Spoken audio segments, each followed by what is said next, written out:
Okay, so if I had to keep one habit that would help me to rest well and I had to get rid of all of the others, I would keep Sabbath. And here's why. So it's widely known that we are very stressed out, particularly in the Western world. And in my own sphere of the student world, there are some pretty scary statistics out there about how we as students are coping. In a recent study in 2021, it showed that over 73% of the 33,304 people participating that were college students reported feeling moderate to severe psychological stress. And there are many more people in the working world who are also struggling with this too, particularly those in the NHS, for example, who are having to take time off work due to burnout.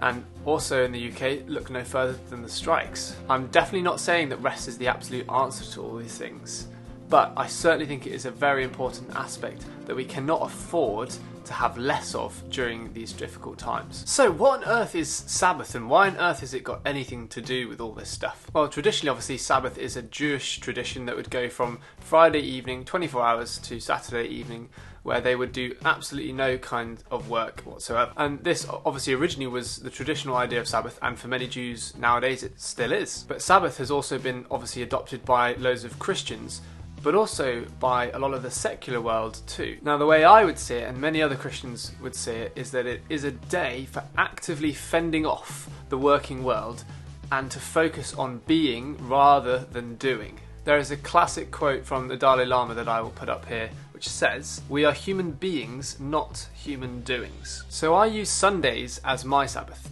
and it involves me doing all of my favourite things, such as eating delicious unhealthy food, going for walks with some of my favourite people, playing board games with those people, going to church, reading, watching my favourite TV shows, and very importantly, connecting with people around me and with God.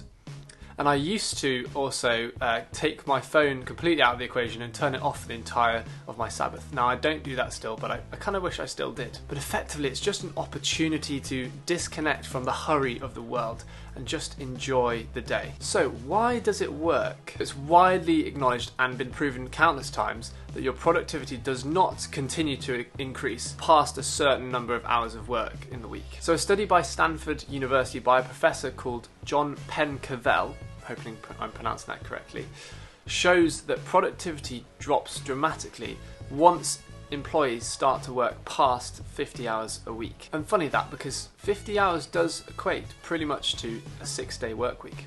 And he even found that past 55 hours, putting in any more work was completely pointless. He found that those putting in up to 70 hours a week were getting the exact same amount of work done as those who are putting in 55 hours per week. And I personally think that this time doesn't just include your 9-to-5 job. I think it kind of also includes those activities that are really physically or mentally draining and require a lot of concentration. Now, I can't define what those activities are for you because it will be different for each person.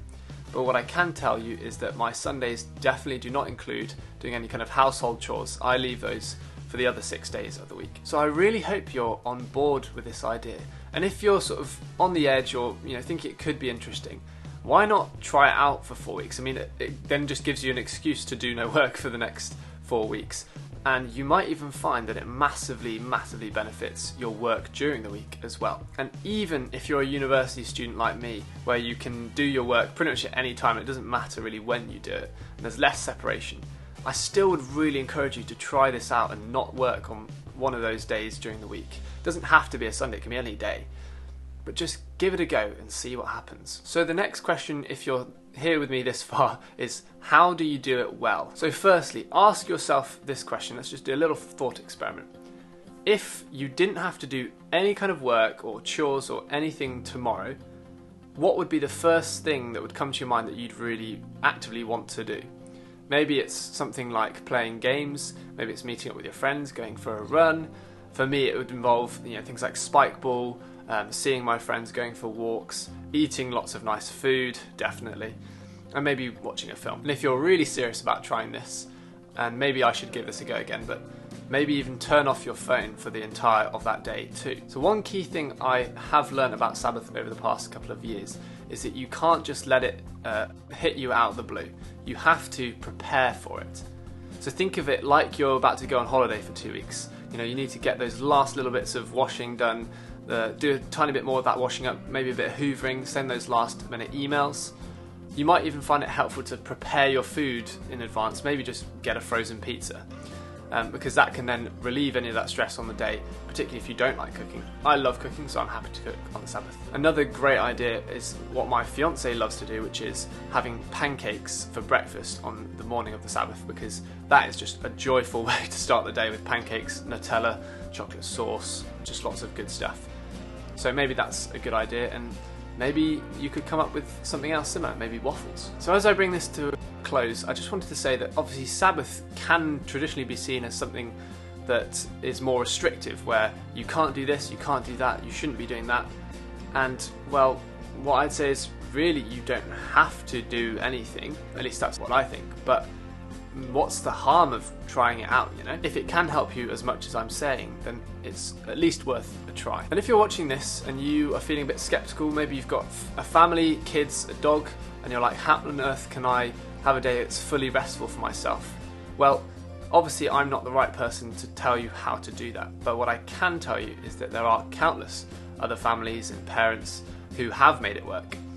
One good example I've got is a guy called John Marcoma, who's written a book called The Ruthless Elimination of Hurry, which I have mentioned on this channel before, and he's got 3 kids and he's got some awesome fun traditions that his kids absolutely love.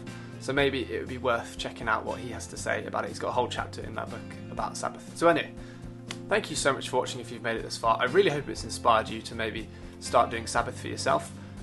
If so, let me know. But thank you so much for watching, and as always, I'll see you in the next video.